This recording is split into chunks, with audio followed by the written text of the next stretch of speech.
नमो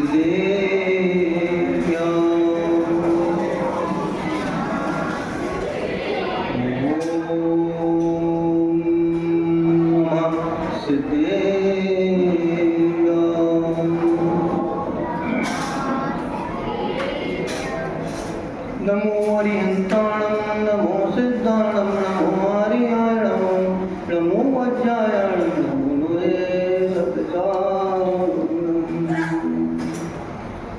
शिवं सिद्धबुद्धं परमवेशनाथं न देवो न बन्धो न कर्मा न कर्ता न अङ्गं न सङ्गं न स्वच्छा न कायं चिदानन्दरूपं नमो गीतरागं चिदानन्दरूपं नमो गीतरागं चिदानन्दरूपं नमो गीतरागं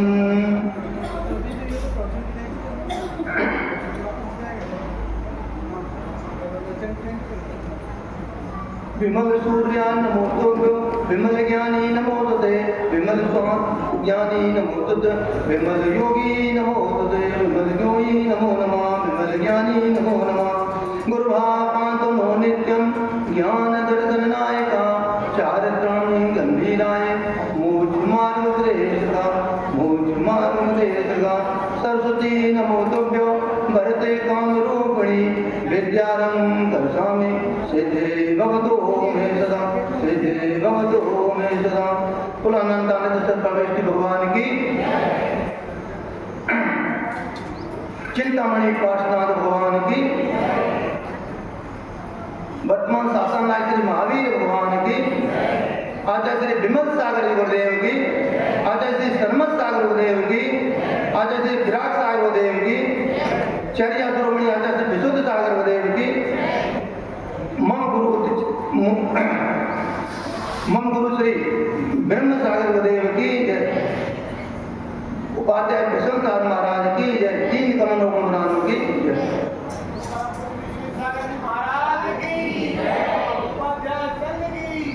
ज्ञानियों अष्टांग पर्व अब आज समापन है।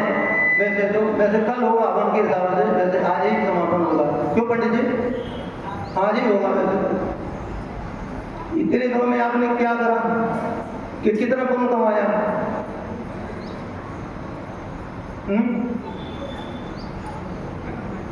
कितना पुण्य कमाया? नदी ने बीची चीर धोवाए, पोषण के जीव माराए। क्या किया? इसमें आपने सोचा रोज होते कि नहीं होते? कितने पानी लगाए? सवेरे सुबह उठ करके कितनी हिंसा करते हो? अष्टांग का पर कैसे गए आपके? कुछ बचत की उसमें पानी में एक पानी की बूंद कितने जीव होते? वैज्ञानिक के हिसाब से तो 35,536 है, लेकिन आगम के हिसाब से अपने धर्म के हिसाब से तो आपने कितना पानी बर्बाद किया? सवेरे कितना पानी बर्बाद कर दो? अरे नियम ले लेते कि हमें इतना ही पानी से 5 लीटर पानी में ही हमें अपना काम करना है, तो आपकी सवेरे जो सुबह जो हिंसा होती है बात से तो बच जाते नहीं बचते? क्यों हो गया? बचते कि नहीं बचते? तो आपने सोचा वो आपकी पुण्य की पूंजी काम में आती है कि नहीं आती? न अष्टमी देख रहे, न चतुर्थी देख रहे, न अष्टांगा देख रहे, न पर्व देख रहे, न रत्नात्रय देख रहे, धुलाए जा रहे हो। खुद नहीं धो रहे तो धुलाई जो नौ कराने लगी वो धो रही है, और नौ कराने कितना पानी यूज करती है पता है आपको? अब सर्फ डालते उसमें कितने जीव मरते हैं? विवेक लगाया क्या? अब लगाओगे क्या? आज से नहीं करो हम इतने पानी में नहाएंगे, ज्यादा से पानी में नहीं नहाएंगे, इतने पानी में कपड़े धोने हैं, 1 बाल्टी 2 बाल्टी नियम ले लो। अगर सीमा में बने आओगे तो उसका बंद हो, आपको पुण्य का ही बंद होगा, आपका पता नहीं होगा। जैसे गणपति, आप गणपति कितनी खाते हैं? 50 खाते, 100 खाते हो, होती कितनी है बृहस्पति? 10 लाख बृहस्पति होती, लेकिन सबका क्या है आपका? क्यों ज्ञानी है त्याग पंडित जी? तो उनका त्याग करो। जितनी अगर 50 खाते हो तो 100 का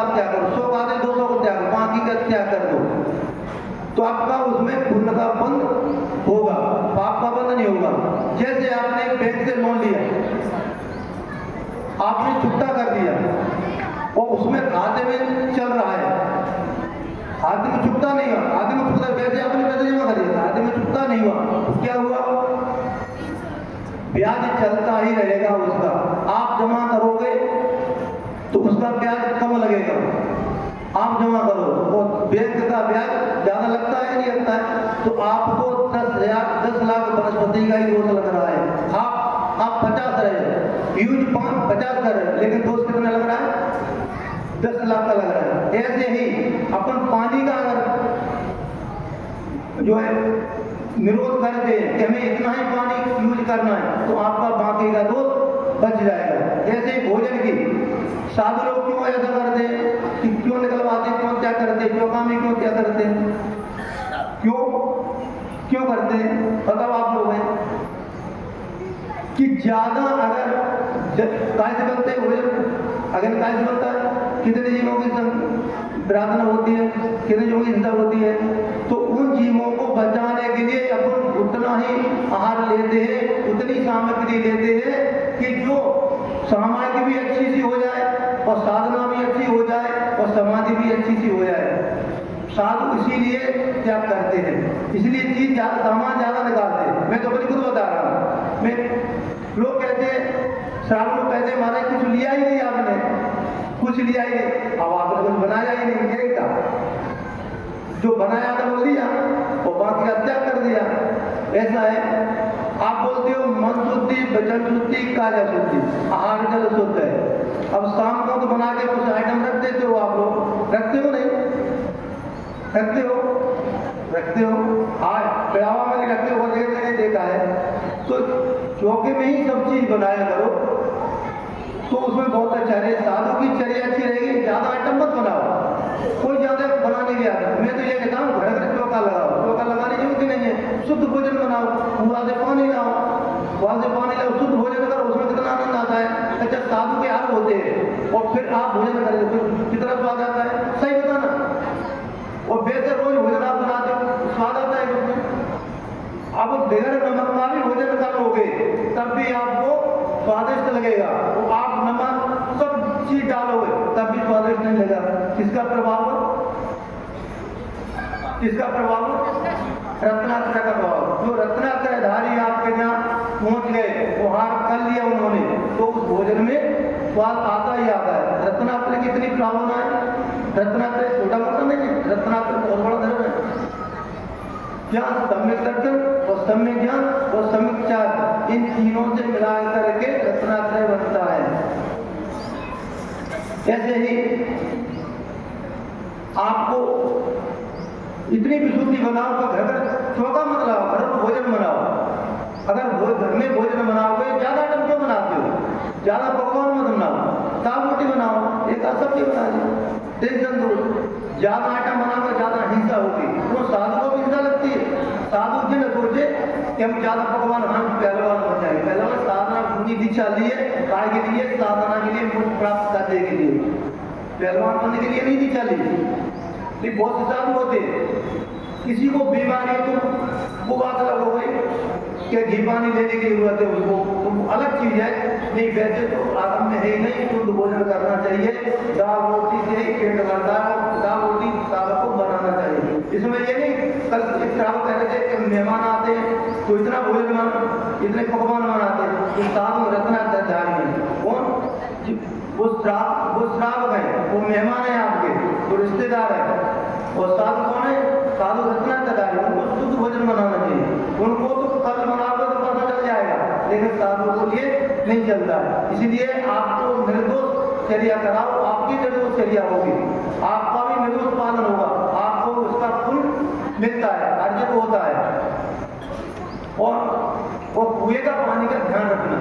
जहाँ तक मेरा तो नियम है, दरअसल में और ये आज से ही मेरा नियम चालू हो गया। बिहार की तो आचार्य में छूट दे दी थी कि जहाँ तक मैंने तहाँ तक ले लेना, लेकिन आज के बाद कुएं का ही पानी चलेगा। क्यों? 4 महीना अगर साधना हो गए, कितने में साधना का महीना होते हैं, कितने महीने होते हैं? 12। अगर साधु ने 4 महीना साधना कर ली तो ठीक है, नहीं तो 8 महीना तो जीरो है। क्यों? बिहार में चलता रहता है। और 4 महीना भी साधना नहीं कर पाई तो साथ पाएगा। किस काम? कोई काम का नहीं, वो तो क्या है? चित्र है। जैसे चित्र होता है, चित्र ही मान के चलो, जिसने साधना नहीं कर पाए वो चित्र ही है और कोई उसका वो नहीं है। तो ज्ञानियों, समय ज्यादा हो रहा है, लेकिन इतना ध्यान देना, अष्टमी चौदस को आप सब पानी का बहुत कम उपयोग करो। जैसे 12 महीना करो तो बहुत अच्छा रहेगा। आपका जब सुबह सुबह उठ करके जो पाप होता है उसमें आपका क्या होगा? पुण्य का बंध होगा। और आप डेली करो तो बहुत अच्छा है।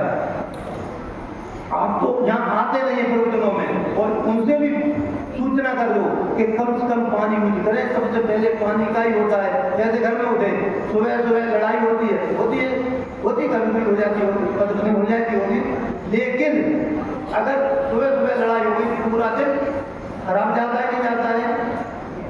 जाता है। ऐसे ही सुबह सुबह अगर आप पुण्य का बंद करो तो पूरे दिन आपका पुण्य का ही बंद होता रहेगा। हिंसा में आप सी नहीं पाओगे। ठीक है? आज से आप अगर समय में आए आपको तो समझ लेना और इसका नियम ले लेना कि हम 5 लीटर में या 10 लीटर में ही अपना काम चला लेंगे, बाकी का नहीं स्पीड करेंगे, तो उसमें आपका पुण्य बंद होगा। जैसे बोलो महावीर भगवान की जय।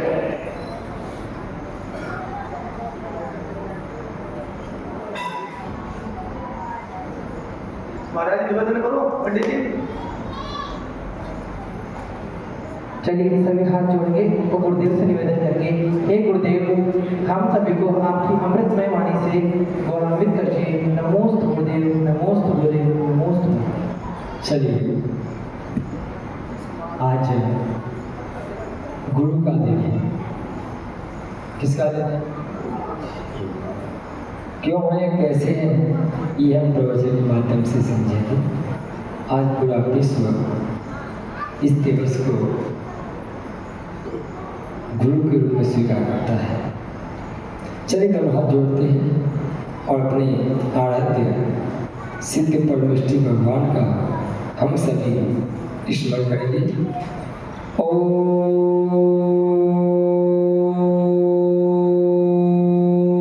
नमः सिद्धेभ्यः।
गुरुपाद नमामि।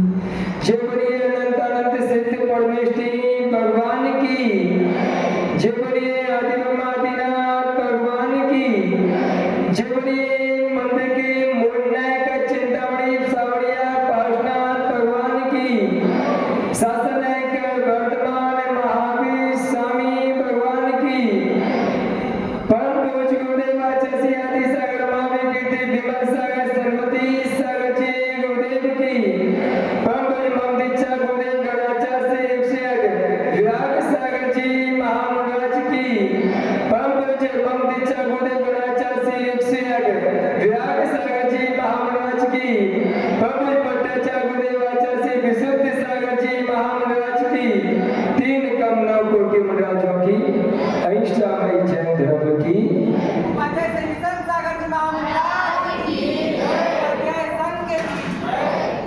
बंधु, आज का ये दिन पूरे विश्व के लिए एक प्रभावशाली दिन है। अगर आज हम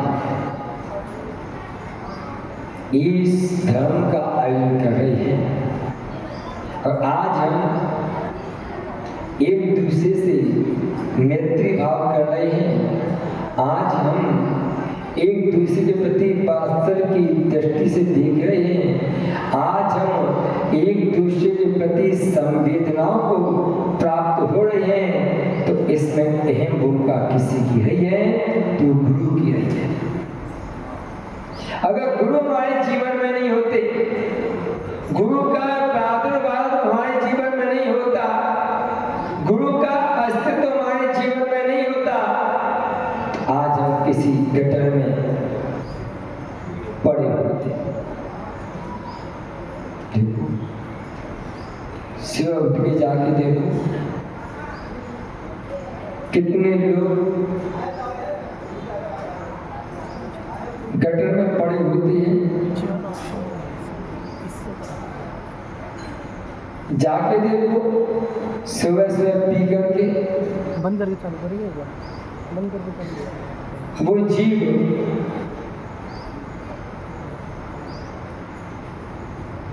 ऐसे स्थान पड़े हैं जहां जाने पर घृणा आती है। क्यों?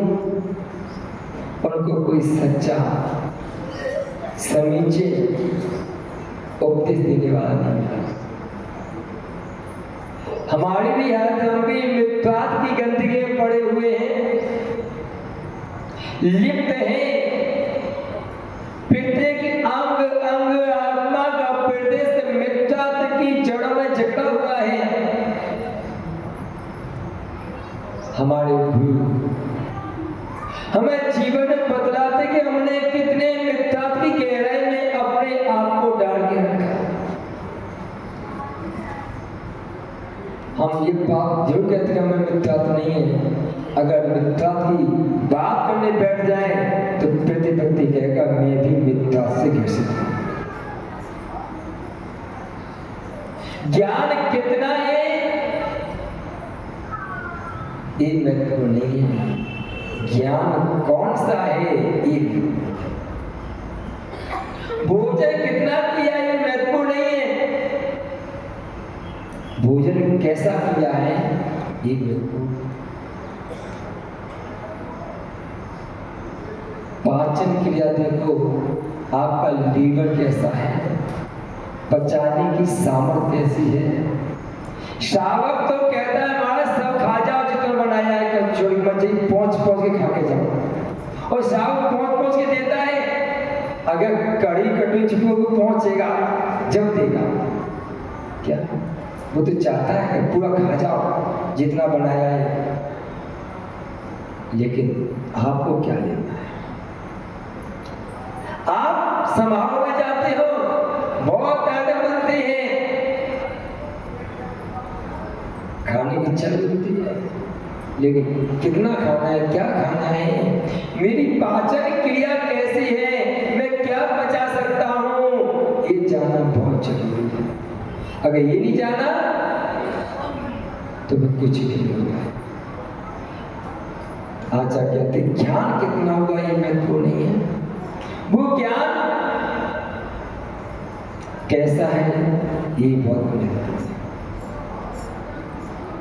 ऐसे एक ज्ञानी जीव था जिसके एक नहीं, दो नहीं, तीन नहीं, 500 शिष्य थे। कितने थे? 500। और 500 शिष्यों को चारों वेद पढ़ाने लगा था।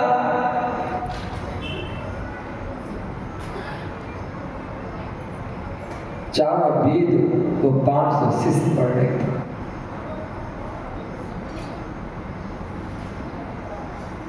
इधर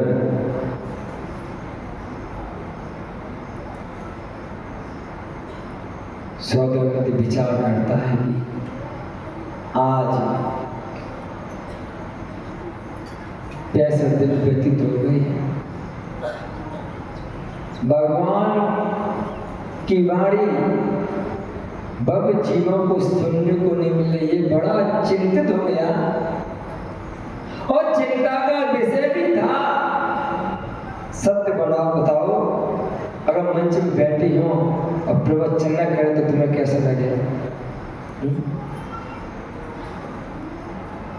थोड़ा सा भी हमारा चेहरा थकान से अगर विकृत हो जाता है, लोग कहते हमारी तबीयत ठीक नहीं है। क्या थकान ज्यादा हो जाए, मेहनत ज्यादा हो जाए, उपवास ज्यादा हो जाए, तपस्या अपने हो जाए तो चेहरा थोड़ा सा मुरझा जाता है।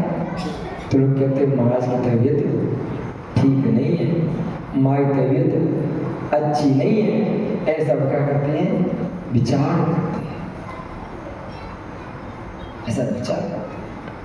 और जब भगवान को केवल ज्ञान हो गया, फिर भगवान के मुखार से, सर्वांग से, हम तो मुख से बोलते हैं, वो तो सर्वांग से बोलते हैं। दिव्य ध्वनि नहीं निकल, वाणी नहीं निकल। सौदामिनी ने अपना अधिकार लगाया। कारण क्या है? कारण की खोज की जाए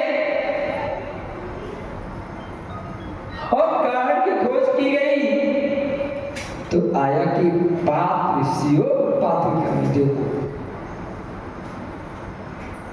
पात्र अच्छा होगा। जितनी उत्कृष्ट वाणी को झेलना है उतना उत्कृष्ट पात्र चाहिए। सौदामिनी जी फोन पे लगे हो, दो काम हो सकते हैं। कभी घर की बात तो सुन लो, क्या जिनवाड़ी सुन लो, क्या सुनने बताओ? घर की बातें सुनने के लिए बहुत समय है, जीवन पर्याप्त है। संसार की बातें सुनने के लिए जीवन पर्याप्त है, लेकिन चिरवाणी सुनने के जीवन पर्याप्त है। वो क्षण बड़ी मुश्किल से मिलते हैं जिन क्षणों में जिनवाणी सुनने को मिलती है। पुण्यशाली वो लोग जो सुबह उठ करके हाथ में जिनवाणी लेके चलते हैं। सौभाग्यशाली वो लोग जो सुबह उठ करके जिनवाणी को पढ़ते हैं। सौभाग्यशाली वो लोग जो सुबह उठ करके गुरु के वचन सुनते हैं। तो संसार में ऐसे लोग हैं भैया जो सुबह उठ के अखबार पढ़ते हैं। क्या करते हैं? क्या करते हैं? आंखें खोलेंगे, बिस्तर से उठेंगे, क्या चाहिए? अखबार। 6 बजे खोल के बैठ जाएंगे। जैन हो, जैन कुल पैदा हुए हो, सबसे पहले जिनवाणी मेरे पास आना चाहिए।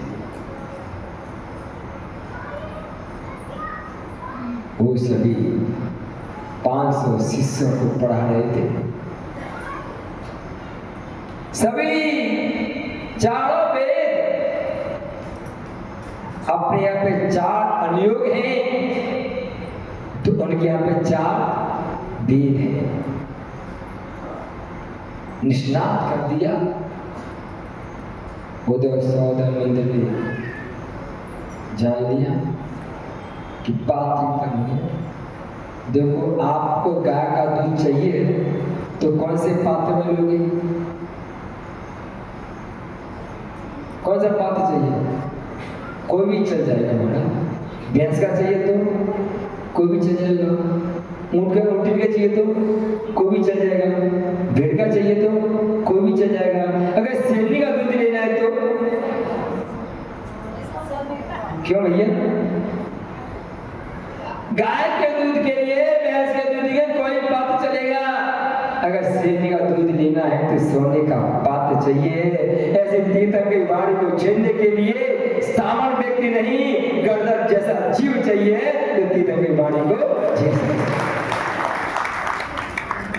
सामान्य व्यक्ति नहीं झेल, गर्दन जैसा जीव। क्योंकि तीर्थंकर कौन है भैया? उनकी वाणी विश्व को अलौकिक ज्ञान देती है। लौकिक ज्ञान तो अनेक लोग बतला देते हैं, लेकिन अलौकिक ज्ञान को देने की सामर्थ्य किसी के अंदर है तो तीर्थंकर की वाणी के अंदर। संसार में, विश्व में कई धर्म हैं और मैंने आपको बताया भी तो 6 दर्शन इस संसार में विद्यमान है। पंडित जी, संसार के जितने धर्म पैदा हुए हैं मन की कल्पना से हुए हैं, छद्मस्त जीवों के माध्यम से हुए हैं। और जैन धर्म किससे पैदा हुआ है बताओ भैया? जैन धर्म किससे पैदा हुआ है पंडित जी? जैन धर्म किससे पैदा हुआ है तो अनादि निधन, वो तो हम भी जानते हैं। लेकिन जैन धर्म की महिमा किससे गाई जा रही है? केवली के ज्ञान से। जब तक केवल ज्ञान नहीं होता है तब तक तीर्थंकर बोलते नहीं। जैन धर्म का एक शब्द केवल ज्ञान के विषय बनता है, केवल ज्ञान से बनता है। बाकी जितने धर्म हैं सब मन की कल्पना से पैदा हुए हैं। जैन धर्म केवल ज्ञान से पैदा होता है।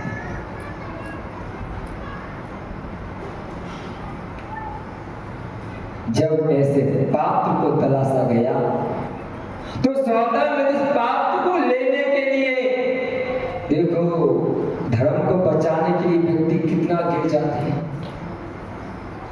और सत्य होना चाहिए। जब मेरा धर्म बच रहा हो तो मैं न सोचूं मैं तो भैया स्वर्ग का राजा हूं, मैं क्यों झुकूं? नहीं, मुझे धर्म को बचाना है। और सावधान एक व्रत का वेश बना करके, हाथ में लाठी लेकर के, लाठी कांप रही थी, शरीर कांप रहा था और कांपते कांपते पैरों के साथ उस स्तर पहुंच जाता जहां इंद्रभूति अपने 500 शिष्यों को पढ़ा। बोला कि आप जैसे विद्वानों के बारे में बहुत सुना है, जिन्होंने चारों वेदों को कंठस्थ कर लिया हो, ऐसा विद्वान आप ही। मेरा एक प्रश्न है। 500 शिष्य बैठे थे, इंद्रभूति ब्राह्मण बोलो क्या प्रश्न? बोला मेरे गुरु भगवान महावीर एक श्लोक बोल के गए हैं, मौन हो गए हैं, बोल नहीं रहे हैं, उसका अर्थ मुझे समझ में नहीं आता है, कृपा करके आप बता दीजिए। इंद्रभूति ब्राह्मण बोला बताओ क्या श्लोक है? तो फिर सौदंड बोलता है त्रैलोक्यम सक्रांत काल विषयम सालोक्य महालोक्य। 3 लोक, 7 द्रव्य,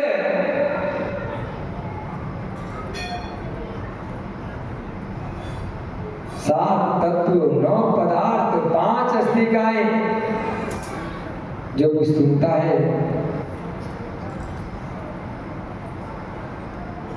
सत्य पढ़कर जीव सत्कार पंचांग शास्त्र गाया। ओहो, ये क्या होता है? मैंने इतने वेद पढ़ लिए,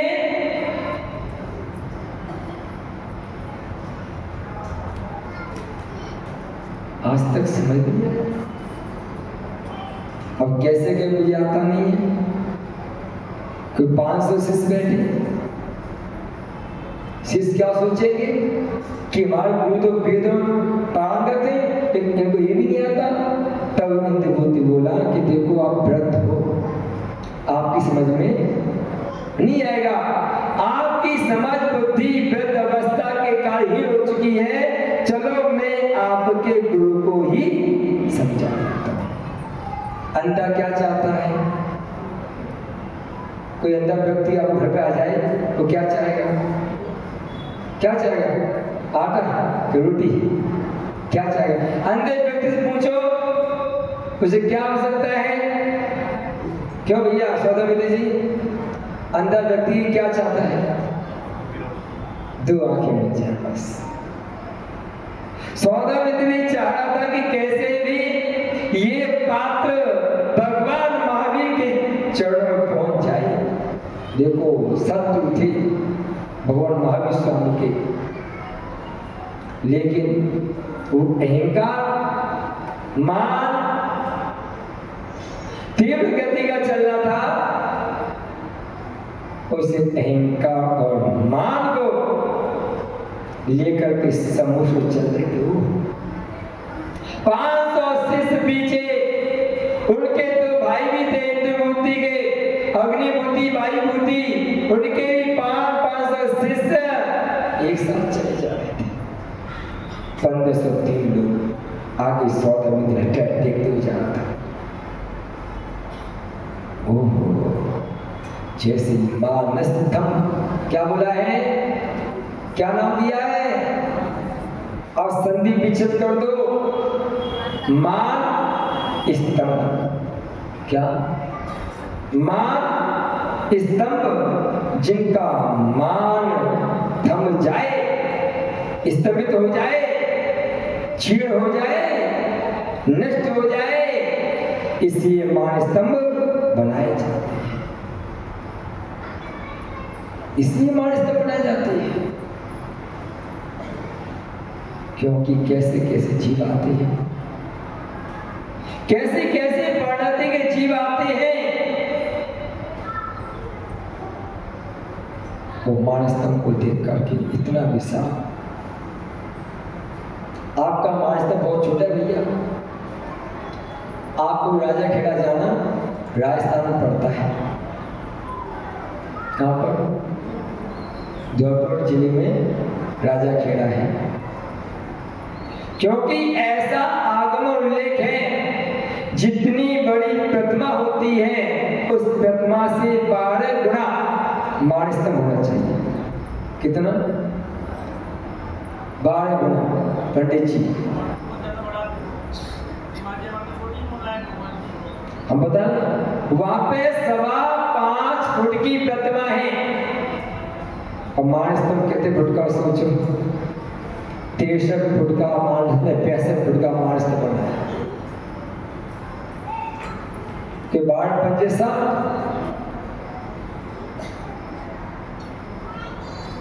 और फिर आधा इतना बड़ा मान स्तंभ, जब उसे देखते तो नजर ऐसे हो जाती, मान गलित हो जाता है। और ये स्थिति उस समुद्र में थी। सोचो भगवान महावीर स्वामी का शरीर कितने हाथ का था? 7 हाथ। तो मान स्तंभ कितने हाथ का होगा? कितने हाथ का? 84। 12 सत्ते 84। 84 हाथ का मान स्तंभ बहुत लगा। उसे देख करके इंद्रभूति बड़ा आश्चर्य हो गया। देखो आप रोज दर्शन करते भगवान की, कितने लोग डेली दर्शन करते ईमानदारी से, नियम है जिनका। कि डेली भगवान का दर्शन करना, जिनके नियम है, वो भैया पिड़ावा में स्थिति है। हम तो कुछ और समझ के आए थे पिड़ावा को। ये भैया दिखाने के नाते भैया खाने के डरते थे पिड़ावा में। शर्मा रहे हैं क्यों भैया? हाथ पकड़ो, कितने लोगों ने हमें दर्शन करने के नियम है, जिनके नियम नहीं है? नहीं, नियम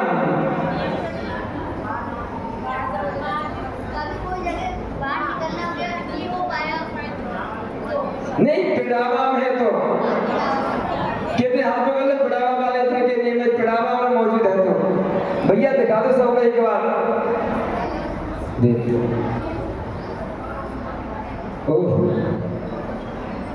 रोज दर्शन करते होंगे, 365 दिन का नियम है। अब चलते इंद्रभूति के पास, आपसे मिल लिए। 365 दिन दर्शन करने के उपरांत भी कुछ लगा आपको कि मुझे क्या करना चाहिए? कुछ लगा कि लगा? पंडित जी 365 दिन दर्शन करने के बाद भी कुछ लगा कि मुझे कुछ करना चाहिए? क्या लगा?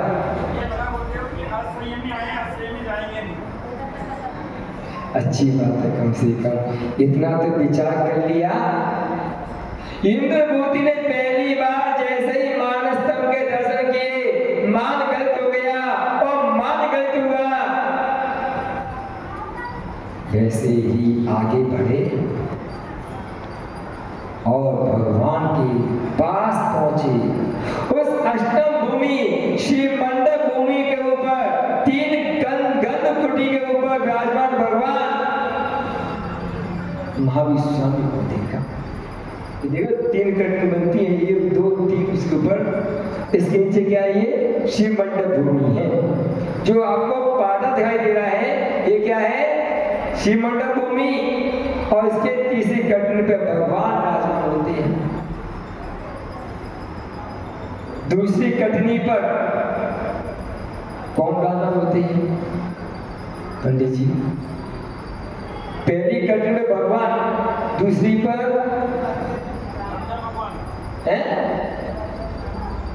गणधर भगवान, तीसरी पर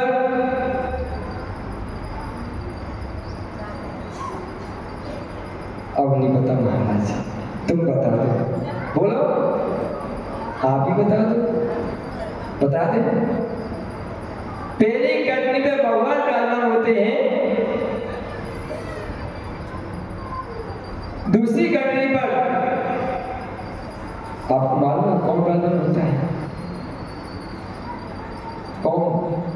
अभी आपने समोषण की पूरी प्रतिष्ठा में देखी है?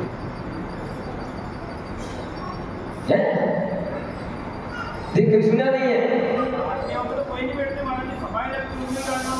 हाँ सुनो, सर्वान यक्ष धर्म चक्र के खड़े होते चारों दिशाओं में।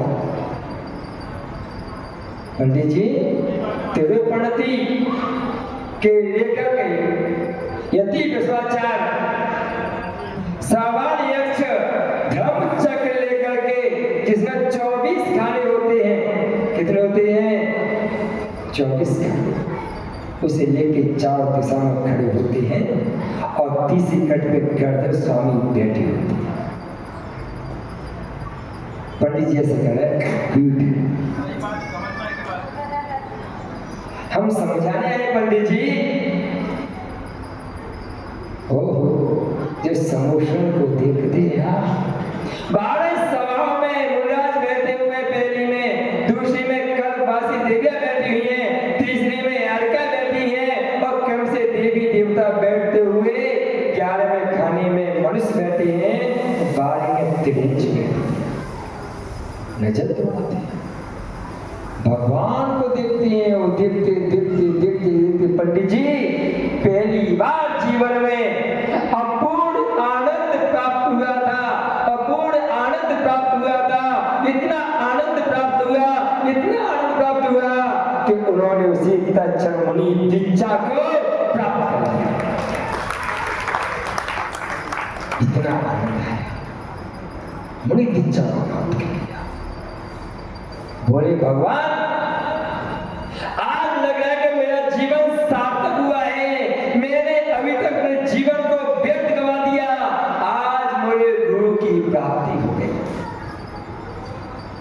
गुरु ही पूर्णिमा होती है, इसलिए गुरु पूर्णिमा कहते हैं। गुरु ही, आप तो अधूरी माँ हो, बताओ पूर्णिमा को अधूरी हो, आप लोग पूरी हो, अधूरी हो। अधूरी क्यों हो? पूछोगे? पूछो। हाँ, लोग अच्छे आके पूछ रहे क्यों? क्योंकि आप आधा मार्ग बताते, पूरा मार्ग नहीं बताते। किसको? बच्चे को। आधा कौन सा मार्ग बताते हो? जोर से बोलो। संसार का। आधा कौन सा बच जाता है? तो कब पूर्णिमा बोलोगे तुम? कब? किनको पूर्णिमा बनना है? हाथ पकड़ो पहले। ये भैया, पंडित जी, पिड़ावा को देखो, दिखाओ भैया, किनको पूर्णिमा बना? ईमानदारी से, झूठी मूठी नहीं। हाँ, केवा चले तो क्यों? अरे इनको नहीं बने, अपने लाल को महाराज बना दो, आप पूर्णिमा बन जाओगी।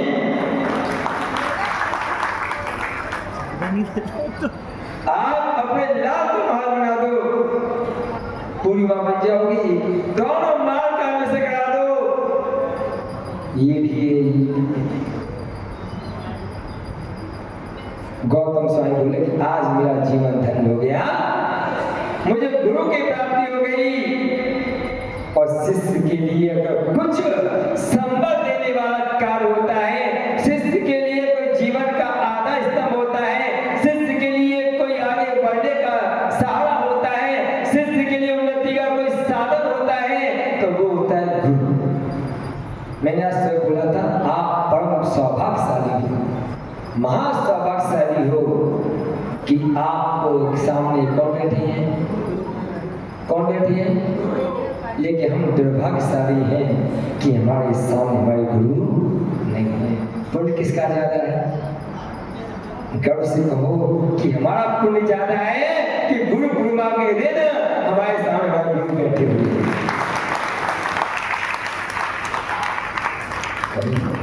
कितना पुण्य आपका। आज जब हम गुरु के पाद चरणों का अवश्य कर रहे थे और उन चरणों को पकड़ के बैठा हुआ था, आपने उद्देश्य देखा है? पंडित जी चूक गए, बच्चे लोग सामने ने देखा उद्देश्य, और गुरु के चरणों को पकड़ के बैठा, आंखें बंद थी, ये सोच रहा था कि मेरा कौन सा दुर्भाग्य था कि आज मेरे पास मेरे गुरु नहीं है। सब चाहते हैं कि मेरा समाधि मरण कहां हो, कहां हो, कहां हो।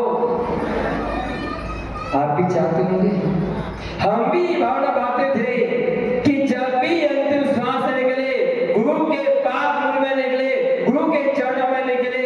लेकिन कहते हैं कि कर्म कुछ और कहता है, जो हम सोचते हैं वो नहीं होता, जो होता है वो हम सोच ही नहीं पाते। जो हम सोचते वो होता नहीं है, और जो होता है हम उसके बारे में कभी कल्पना भी नहीं कर पाते। और हमने भी कभी कल्पना नहीं की कि 2024 में हमें गुरु पूर्णिमा में गुरु नहीं मिले। बंधुओं, बहुत बड़ा अच्छा दृश्य सामने आया था जब चंद्रगुप्त मुनिराज भद्रभाव गुरु के चरणों के संग बैठे हुए थे, और गुरु ने कहा कि चंद्रगुप्त, तुम भी कोई ऐसा स्थान देख लो जहां आपके चातुर्मास हो सके। तो चंद्रगुप्त बोले, गुरुदेव आपके चरणों से बड़ा कोई स्थान दुनिया में नजर नहीं आता। आपके चरणों से बड़ा स्थान दुनिया में कोई नजर नहीं आता। तो गुरु ने कहा कि वो तो बात सत्य है, लेकिन आपको आहार की आवश्यकता है। आपको साधना के लिए, शरीर चलाने के लिए शुद्ध तासुक भोजन की, आहार की आवश्यकता है। और वो जंगल में नहीं है, वो श्रावक के पास है। किसके पास? तो कहाँ जाना चाहिए फिर? श्रावक के बीच में। उन्होंने कहा कि गुरुदेव आपके चरणों के प्रसाद से वो भी संभव है कि जंगल में भी व्यवस्था बन जाए। और ऐसा ही हुआ। उस जंगल में देवों ने आकर के चंद्रगुप्त की 4 महीने की पूरी व्यवस्था जुटा दी। 4 महीने की पूरी व्यवस्था जुटा दी। गुरु के प्रसाद से संसार का कोई कार्य असंभव नहीं होता। अगर दुनिया के शिखर पर बैठना है तो गुरु के चरणों का प्रसाद लेके चलो। किसने कहा भी है, गुरु से कपट, मित्र से चोरी, या वो बंदा या वो कोई। मैं आपको एक दृश्य दिखाता हूँ महाभारत। देखोगे?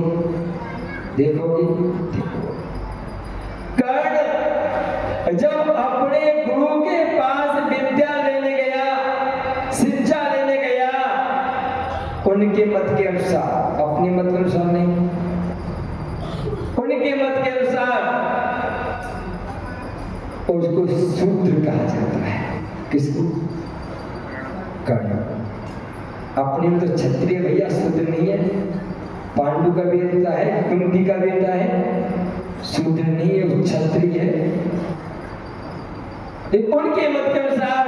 और जब गुरु के पास जाता है, इस बात को छिपा लेता है कि मैं शूद्र हूं। जब बाद में गुरु को पता चलता है तो गुरु कहते हैं कि तूने छल से विद्या को सिद्ध किया है।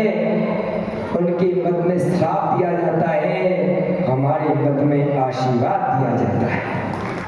ये उनके मत में श्राप दिया जाता है, बुरा होने पर भी हमारे मत में बुरा करो, अच्छा करो, आशीर्वाद दिया जाता है। उनके गुरु ने श्राप दे दिया कि जाओ, तुमने इस विद्या को सिद्ध किया है, संकट काल में वो मंत्र तुम्हें याद ही नहीं होगा, और ये होगा। इसलिए आचा कहते हैं कि भैया छल से, कपट से कभी भी विद्या को सिद्ध मत करो। यथार्थ जो है वो अपना। और शिष्य के लिए गुरु से बढ़कर गुरु का आदेश होता है। शिष्य के लिए गुरु से बढ़कर गुरु की आज्ञा हुआ करती है। अगर गुरु की आज्ञा मान ली जाए तो गुरु की पूजा अपने आप हो जाती है। और आपके सामने भी कितने गुरु बैठे हैं? गिनो भैया, कितने गुरु बैठे आपके सामने? कितने बैठे? 2। पंडित जी, गुरु कितने बैठे हैं? 4 का है। गुरु कितने बैठे आपके सामने? पंडित जी अब बताएंगे।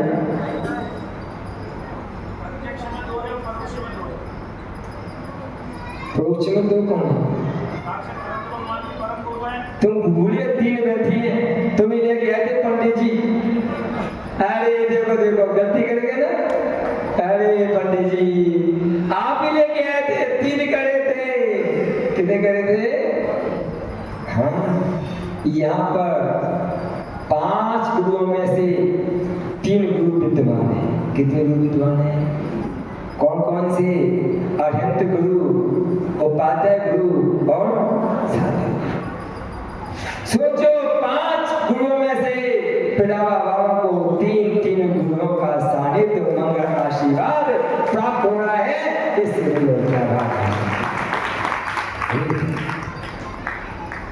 तीन गुरुओं को गुरु पूर्णिमा के दिन आशीर्वाद प्राप्त हो रहा है। बंधु, पंडित जी चिंता में बैठे कि हमारा मार्ग छोड़ दो, 10 बज गए। हम पंडित जी चढ़ा पढ़ते हैं, किताब नहीं पढ़ते हैं। बंधु, बस यही कहूँगा, आज के दिन गुरु की महिमा बढ़ने जाए, गुरु नाम जपो दिन रात। गुरु का नाम दिन रात जपते रहो, क्योंकि गुरु की महिमा हम क्या गणधर स्वामी भी नहीं गा सके। गुरु की महिमा एक और आपको बता दो बात गुरु के ऊपर। पंडित जी आपने सुनी हो न सुनी हो, गुरु भक्ति का दृश्य मैं आपको दिखाता हूं। एक बार आचार्य महावीर कीर्ति जी महाराज बिहार करके जा रहे थे। कुछ ऐसे लोग जो धर्म के विरोधी थे, उन्होंने देखा कि नंगा बाबा चला रहा है और उसे उनको डंडों से मारना प्रारंभ कर दिया। किनको? आचार्य महावीर कीर्ति जी महाराज को। उनका संगपति उनके साथ चल रहा था। संगपति ने वो मारने डंडे पड़ गए तो नीचे गिर गए थे और संगपति उनके ऊपर लेट गया था। किनके ऊपर? महाराज जी। उसने कहा कि डंडे मेरे गुरु में नहीं, मुझ में पड़े, क्योंकि अगर शिष्य सामने है, भक्त सामने है और गुरु पर संकट हो तो शिष्य ठहर नहीं सकता। बुढ़ावा वालों, वो दृश्य कि शिष्य ने गुरु भक्ति में क्या किया, गुरु का संकट अपने सिर पर ले लिया।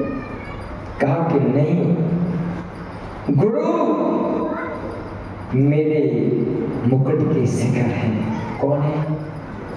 जैसे मुकुट में मणि चमकती है, ऐसे मेरे मस्तक में गुरु सदा चमकते रहे, यही भक्तों की अभिलाषा हुआ करती है। यही भक्तों को सेवा करते हैं। बस तो भैया, बाकी बातें तो फिर सुनाते हैं। गुरु पर्व, गुरु पूर्णिमा, आज गौतम स्वामी गुरु प्राप्ति हुई थी और आज आपके भी गांव में गुरु विराजमान है। याद रखना, वो लोग धन्य भाग्यशाली पुण्यशाली है जो गुरु पूर्णिमा के दिन गुरु के दर्शन साक्षात हो जाया करते हैं। उनसे बड़ा दुनिया में कोई पुण्यशाली दूसरा व्यक्ति। पंडित जी अब तो भैया मार्ग छोड़ना पड़ेगा हमें, पक्की बताओ। तुम सोचे और चले और चले, अब तो पंडित जी खड़े हो गए हथियार लेके, महाराज मार्ग छोड़ो, एकदम समझ लो। बस यही बातों के साथ कि अपने जीवन में गुरु का अस्तित्व अपने जो बनाए रखें। जिसके जीवन में गुरु नहीं उसका जीवन शुरू नहीं होता है। और आज से हमारा जीवन शुरू हो जाए इन्हीं से भावनाओं के साथ। पंच परमेष्ठी भगवान की, परम पूज्य गुरुदेव आचार्य श्री सागर जी महाराज की। पंडित क्यों खड़े हो गए हैं? अपनी वजह से नहीं, हमारी वजह से उनको चिंता है कि कल से पूरे संघ का उपवास है, आज समय को हो जाए, इसे पंडित जी खड़े हुए हैं। बाकी में कोई चिंता नहीं है। ये तो कल चढ़ बैठता ऊपर कि तुम मैं, हाँ वो हमारी वजह से खड़े हुए हैं, अपनी वजह से नहीं, क्योंकि साधु क्या है, उपवास है, कल के समय से चर्या हो जाए, इसलिए ओम नमः दिव्या। खड़े हो जाओ तुम सब भी। अब क्या है, जावाणी के ज्ञान से सूर्य कालो, सोवाणी मस्तक नमो सदा दे तुम दो, हे जिनवाणी भारती तो जब दे रहे, जो देव शरणा गए सो पावे सुख चैन, देव बजुआणी हंत को गुरु सेवा निर्गन, दया तुम पालो सदा, यही मोक्ष का अपन। 9 वालों का मंत्र का सभी जाप करेंगे।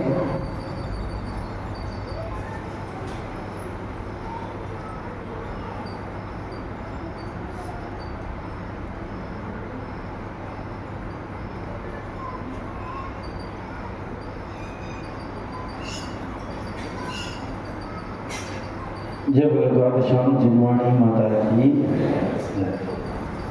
गुरुदेव 5 मिनट और आगे राजा 5 मिनट। अब तो पैसा कमाओगे तो पैसे तो कमाएंगे लेकिन एक काम और करना। अगर साधु को मंच पे बैठाए तो पैसा कमाने ही नहीं है। आप लोग बैठ जाओ, सभी बैठ जाओ। हम भी समझ गए पैसा कमाने हमारे माध्यम से कमा लो भैया।